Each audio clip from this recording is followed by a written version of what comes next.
बात बहुत पुरानी है। एक बार एक गांव में चार दोस्त रहते थे। चारों में गहरी दोस्ती थी। सुख दुख में एक दूसरे के काम भी आते थे। चारों दोस्तों का परिवार भी एक साथ मिलजुल कर रहते थे। सभी हंसी खुशी अपना जीवन जी रहे थे। लेकिन फिर भी एक चीज़ उन चारों को अखर रही थी कि बच्चे बड़े हो रहे हैं, इनका ब्याह शादी कैसे होगा, इनका पालन पोषण किस तरह बढ़िया तरीके से किया जाएगा। इसी विचार में खोए रहते थे, क्योंकि गांव में अतिरिक्त कमाई का कोई साधन नहीं था। जितना कमाते भरपेट खाते और हंसी खुशी रहते थे। एक बार की बात है, चारों दोस्त एक शाम इकट्ठे हुए। उन्होंने आपस में विचार विमर्श किया और सब ने यही सलाह ली कि क्यों न हम चारों शहर जाकर धन कमाएं, ज़्यादा कमाई करके अपने घर इकट्ठा करके लाएं, ताकि हमारा और हमारे बच्चों का अच्छी तरह से पालन पोषण हो सके। चारों दोस्त इस बात के लिए सहमत हो गए और 3 दिन बाद शहर जाकर कमाई करने का विचार बना लिया। उस समय आने जाने के लिए कोई पर्याप्त साधन नहीं थे। अधिकतर लोग अपनी यात्रा पैदल ही तय करते थे, तो उन्होंने भी निश्चय किया कि हम चारों पैदल ही शहर जाकर कमाई करेंगे। वह दिन भी आ गया जब उनको शहर जाना था। चारों दोस्तों ने अपना खाने का राशन और पानी की व्यवस्था की और सुबह के टाइम ही पैदल शहर की तरफ चल दिए। चलते चलते वह दोपहर तक गांव की सीमा से बाहर निकल गए। शहर जाने के लिए एक पगडंडी यानी कच्ची सड़क का रास्ता था और एक जंगल का रास्ता था। जंगल के रास्ते से शहर पहुंचने में समय कम लगता था और कच्ची सड़क के रास्ते से शहर पहुंचने में समय अधिक लगता था। इसलिए चारों ने निर्णय किया कि हम जंगल के रास्ते से ही शहर की तरफ जाएंगे। उन्होंने शहर की तरफ जाने के लिए जंगल का रास्ता चुना और जंगल के रास्ते की ओर चल पड़ते। जंगल शुरू होने से पहले उन्होंने एक बरगद के पेड़ के नीचे बैठकर भोजन किया और थोड़ी देर आराम करने के लिए वहीं पर सुस्ताने लग गए। आराम करने के बाद जब उनकी आंखें खुली तो उन्होंने देखा कि शाम होने को आ रही है। वह फटाफट से जंगल के रास्ते से जाने के लिए तैयार हुए और उन्होंने ये सोचा कि अंधेरा होने से पहले हम जंगल का रास्ता पार कर लेंगे, ताकि फिर हमें कोई दिक्कत नहीं आए। वह जंगल का रास्ता पार करने के लिए जल्दी जल्दी कदम बढ़ा रहे थे। इधर चलते चलते सूरज भी डूबने को आ रहा था।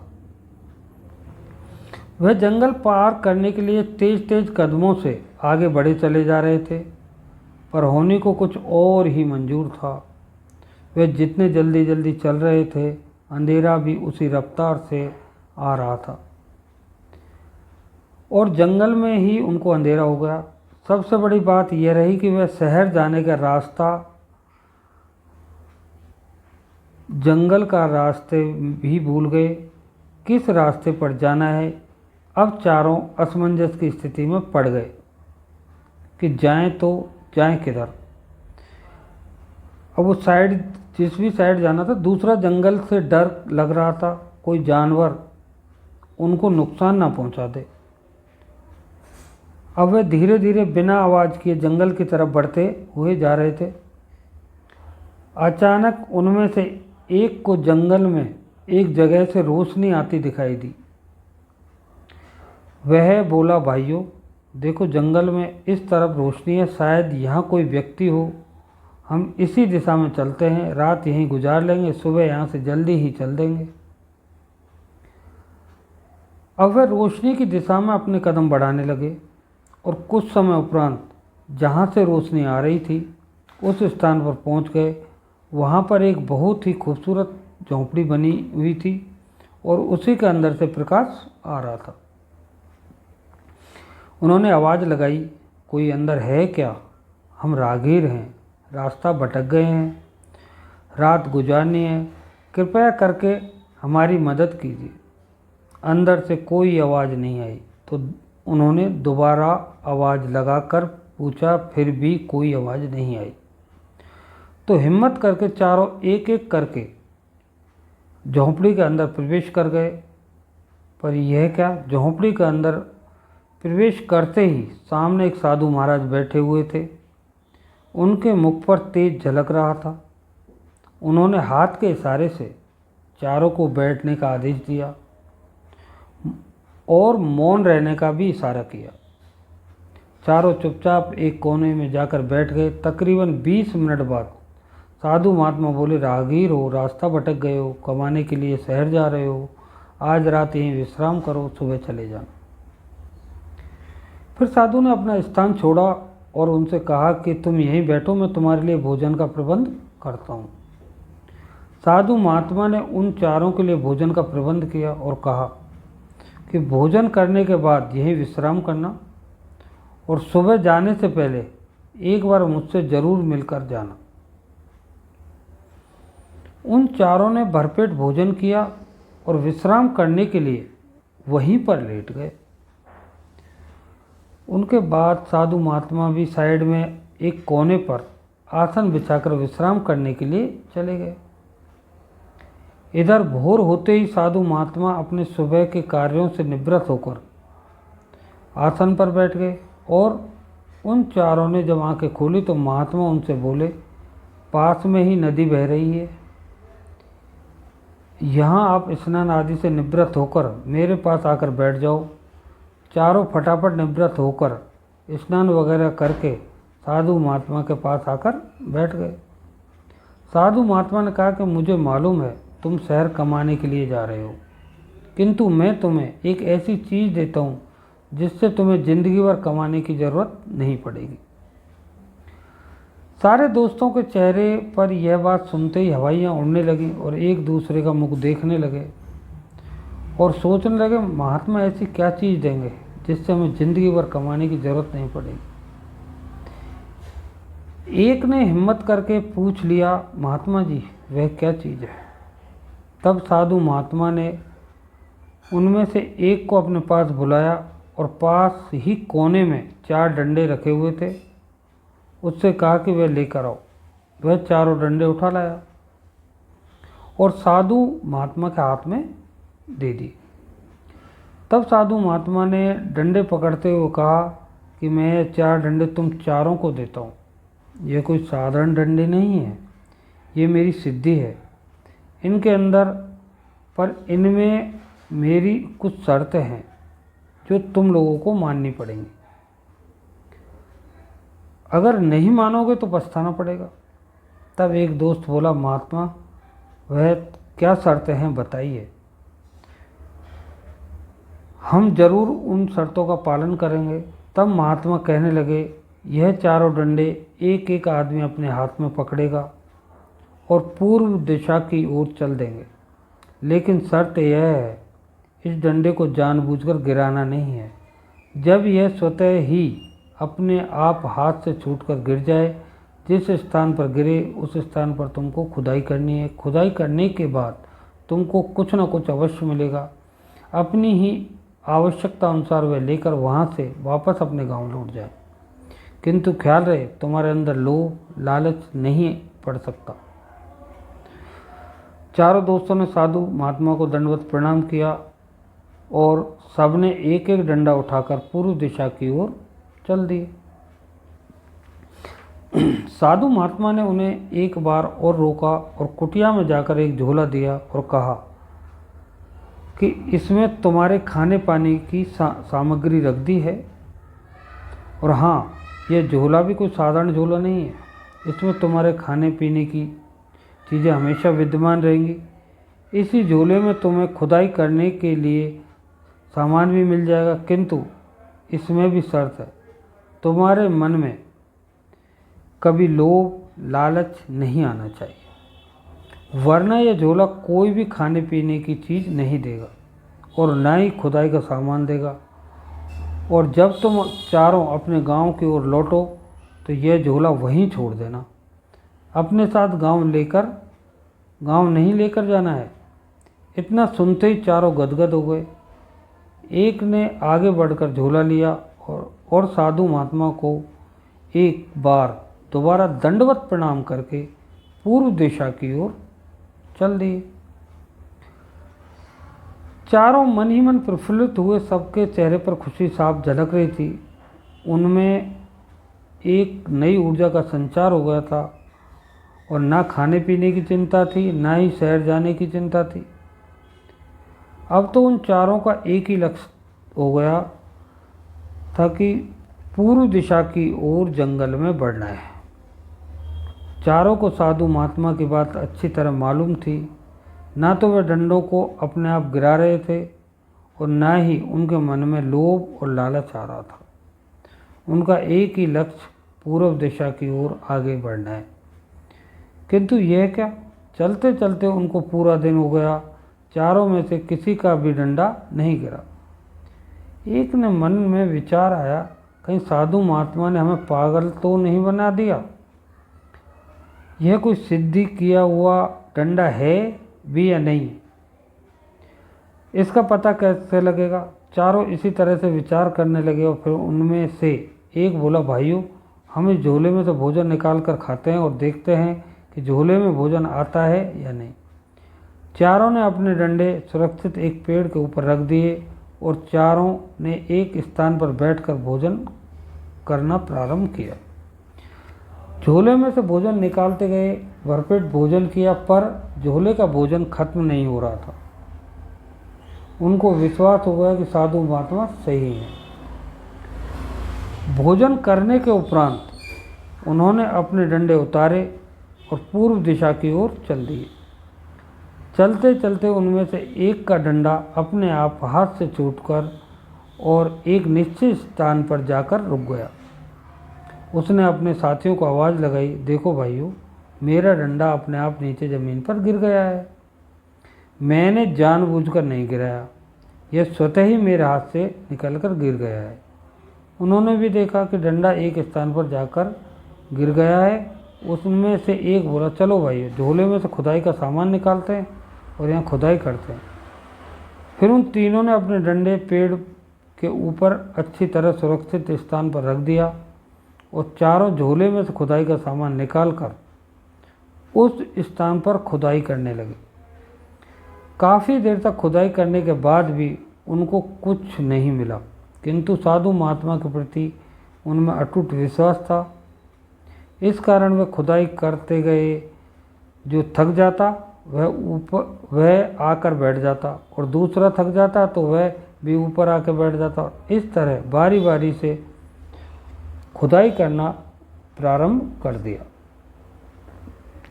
फिर एक स्थिति ऐसी बन गई कि तीन आराम करते थे और एक अकेला खुदाई करता था।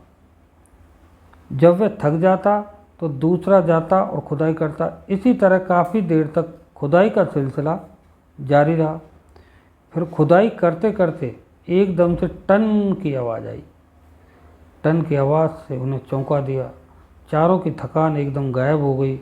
उन्होंने खुदाई के लिए स्थान में झांक कर देखा और फिर फटाफट और खुदाई करते चले गए। उनकी आंखें फटी की फटी रह गई जब उन्होंने देखा कि नीचे खुदाई में अपार चांदी पड़ी है। चारों खुशी के मारे उछल पड़े। जिसके हिस्से का डंडा गिरा था वह प्रफुल्लित होकर कहने लगा, देखो भाइयों, कितनी चांदी है, इसके अंदर मेरी मानो तो हम चारों ये चांदी भर लेते हैं और अपने गांव की ओर चल देते हैं। हमारा गुजारा आराम से हो जाएगा, हमें किसी तरह की कोई तकलीफ नहीं होगी। तीनों ने विचार कर कहा, भाई तुम जितनी चांदी ले जाना चाहें ले जाओ, हम और आगे जाएंगे और हमारे घर वालों को बोल देना कि हमारी चिंता ना करें, हम भी शीघ्र ही आएंगे। अभी थोड़ी देर में अंधेरा और गहरा हो गया, इसलिए मेरी सलाह मानो तो हम चारों यहीं पर विश्राम करते हैं। सुबह गांव की तरफ चले जाना और हम आगे जंगल की तरफ चले जाएंगे। सबको ये विचार पसंद आया। उन्होंने वहीं विश्राम करने का निर्णय लिया। उन्होंने झोला लिया, उसमें से अपने लिए भोजन निकाला। भोजन कर वहीं पर विश्राम करने लग गए। इधर सुबह होते ही चारों की आंखें खुली तो उन्होंने उस स्थान को देखा जहाँ पर चांदी मिली थी। वहाँ पर अभी भी अपार मात्रा में चांदी पड़ी हुई थी।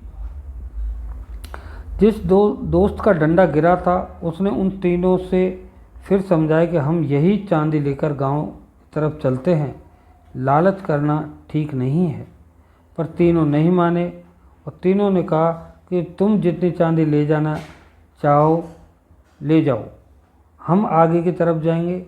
लाख समझाने पर भी जब वे नहीं माने तो जिसके हिस्से का डंडा गिरा था उसने झोले में हाथ डाला तो बड़ा सा झोला निकल कर आया, जिससे वह चांदी भरने लगा और जितनी चांदी वह अपनी पीठ पर लाद कर ले जा सकता था उतनी चांदी उसने अब उसमें भर ली और दोस्तों से विदा लेकर अपने गांव की ओर चल दिया। इधर बाकी के तीनों दोस्तों ने अपने अपने डंडे पेड़ पर से उतारे और पूर्व दिशा की ओर चल दिए। तीनों आपस में बात करते जा रहे थे, चलते जा रहे थे। अब उनको विश्वास यह हो गया था कि महात्मा जी ने कहा था वह सारी बातें सत्य हो रही हैं। चलते चलते उनका पूरा दिन हो गया, लेकिन उन तीनों में से किसी का भी डंडा जमीन पर नहीं गिरा। फिर भी वह रुके नहीं, चलते रहे। रास्ते में रात हो गई। उन्होंने एक सुरक्षित स्थान पर अपने डंडे रखे और विश्राम करने लगे। अभी वह थोड़ी दूर चले ही होंगे कि एक साथी का और डंडा छूटकर जमीन पर गिर गया। उसने अपने दोनों साथियों को आवाज़ दी कि भाइयों, मेरा डंडा भी ज़मीन पर गिर गया है, आओ मिलकर यहाँ पर खुदाई करते हैं। दोनों ने अपने अपने डंडे पेड़ के ऊपर सुरक्षित स्थान पर रखे और तीनों मिलकर खुदाई करने लगे। खुदाई करते गए और खुदाई करते वक्त कोई थक जाता था तो वह ऊपर जाकर आराम कर लेता था। बाकी दो खुदाई करते थे और वह थक जाता था तो और खुदाई करते थे। इस तरह एक एक करके फिर वह खुदाई करने लगे। काफ़ी देर तक खुदाई करने के बाद एक जैसे कि खुदाई कर रहा था तो उसको भी टन की आवाज़ आई। टन की आवाज़ से तीनों चौंक गए, फटाफट और खुदाई करने लगे। खुदाई करते करते वे देखते हैं कि इस बार सोना पर्याप्त मात्रा में था। इतना सोना था कि अगर एक एक आदमी बोरी भर के अपने घर ले जाना चाहे फिर भी वहाँ से सोना खत्म नहीं हो रहा था। जिसका डंडा गिरा था उसने कहा, भाइयों, यहाँ पर बहुत अधिक मात्रा में सोना है, क्यों ना हम तीनों यहीं से सोना भरकर अपने गांव के लिए लौट चलते हैं। यह सोना हमारे लिए बहुत रहेगा और हमें किसी भी तरह की पूरी जिंदगी परेशानी नहीं आएगी। जिन दो साथियों को डंडा नहीं गिरा था उन्होंने उससे कहा, भाई तुम अपने हिसाब से सोना भरकर घर के लिए चले जाओ, हम पूर्व दिशा में और आगे की तरफ जाएंगे। हमारे घर वालों को बोल देना कि चिंता ना करें, हम जल्दी ही लौट कर आएंगे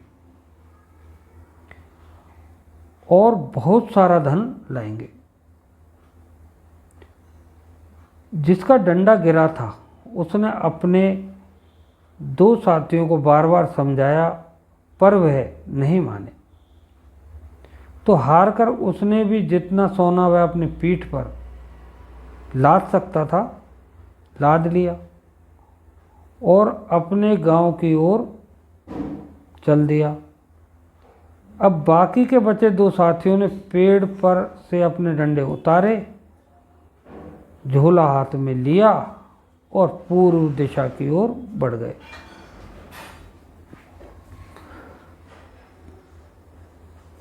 चलते चलते और पूर्व दिशा में की तरफ बढ़ते हुए जा रहे थे दोस्तों। तो दोस्तों अब वे दोनों साथी बातें करते जा रहे थे। क्या बातें कर रहे थे? और पूर्व दिशा की ओर बढ़े जा रहे थे। उनको विश्वास तो हो ही गया था कि साधु महात्मा ने जो कहा वह सारी बातें सत्य होती जा रही हैं। वह पूर्व दिशा की ओर मुश्किल से 2 घंटा ही चले होंगे। एक साथी का डंडा भी छूटकर जमीन पर गिर गया। उसने अपने दूसरे साथी को आवाज़ देकर रोका कि भाई, मेरा डंडा जमीन पर गिर गया है, आओ हम मिलकर यहाँ पर खुदाई करते हैं। जिसका डंडा नहीं गिरा था उसने पेड़ के ऊपर अपना डंडा सुरक्षित स्थान पर रखा और झोले में से खुदाई का सामान निकाला और निकाल कर खुदाई करने लगे। दोनों काफ़ी देर तक खुदाई करते रहे, लेकिन उनको अभी तक कुछ भी नज़र नहीं आया। थके तो वैसे ही पड़े थे, पर खजाना मिलने की खुशी ने उनकी थकान गायब कर दी थी।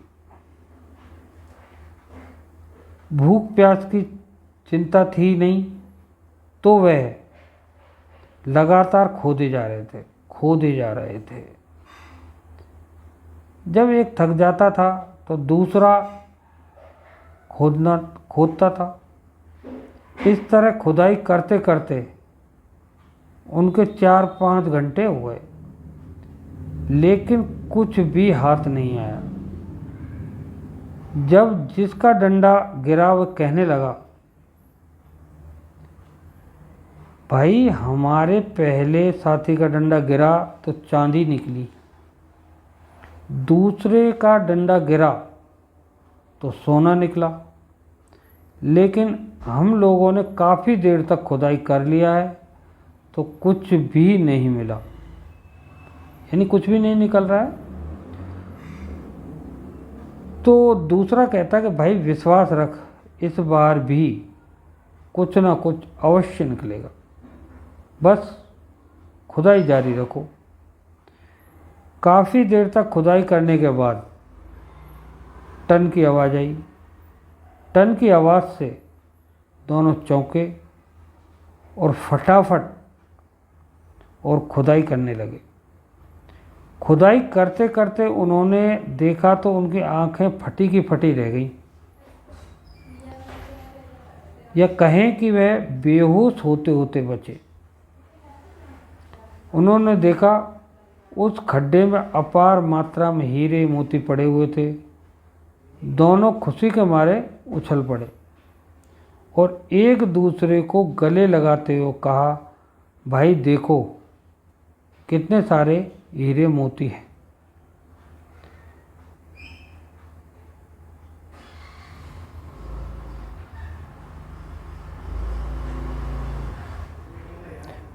जिसके हिस्से में हीरे मोती आए थे उसने अपने दूसरे साथी को समझाया, भाई, ये हीरे मोती हम दोनों के लिए बहुत रहेंगे, इतने हैं कि हमसे तो चलेंगे भी नहीं।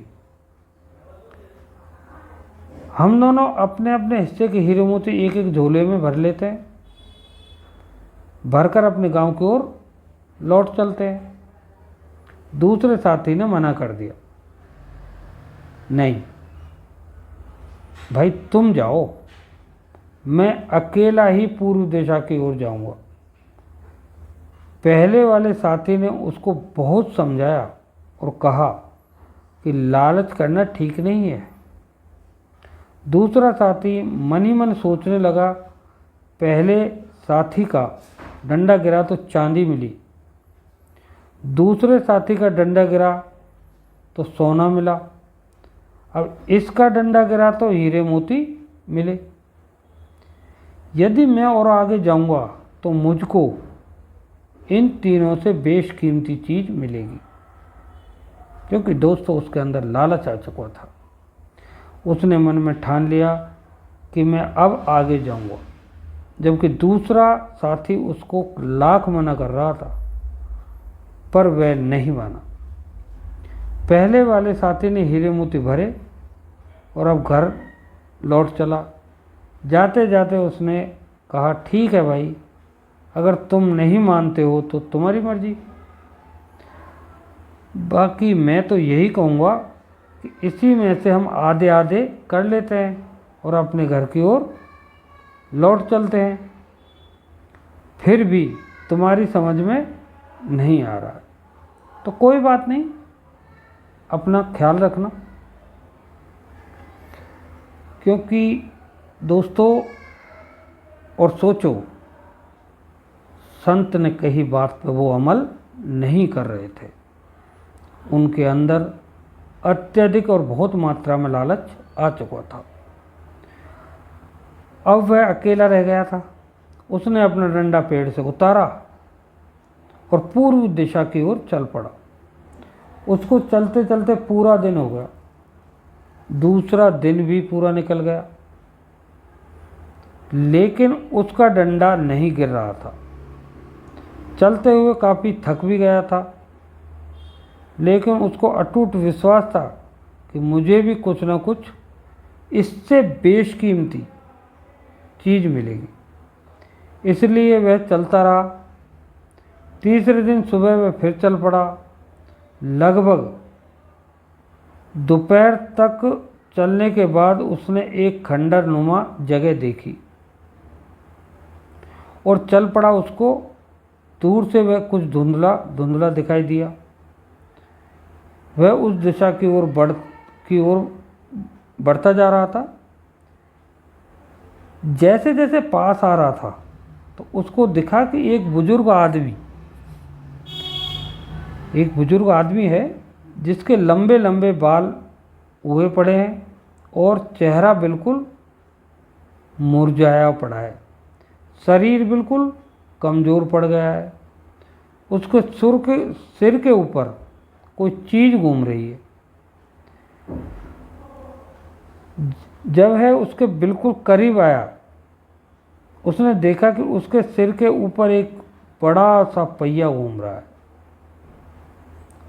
उसको देखकर आश्चर्य हुआ कि यह पहिया किस कारण से घूम रहा है। उसने उसके हाथ लगाकर पूछा कि भाई, तुम कौन हो और यहाँ कैसे आए हो, और यह पहिया तुम्हारे सिर के ऊपर क्यों घूम रहा है। तो दोस्तों, उसका इतना ही कहना था। देखो क्या चमत्कार होता है लालच का। इतना बोलते ही जिसके सिर के ऊपर पहिया घूम रहा था, उसके सिर से हटकर बोलने वाले के सिर पर आकर घूमने लगा। उसने महसूस किया कि उसके सिर पर जो पहिया घूम रहा है, उससे ऐसा लगता है उसका सिर फट ही जाएगा। और जिसके सिर पर से पहिया हटा था, वह जोर से हंसता हुआ भागा और कहने लगा, आ गया, आ गया, मुझसे भी अधिक लालची आदमी आ गया। मैं 1 साल से इस पहिए का वजन सहन कर रहा था। इस वीराने में कोई भी नहीं आता है। जो आता है मेरी तरह, तुम्हारी तरह, और वह इसी तरह कष्ट भोगता है। मैं तो अब आज़ाद हो गया हूँ, अपने घर चला जाऊँगा।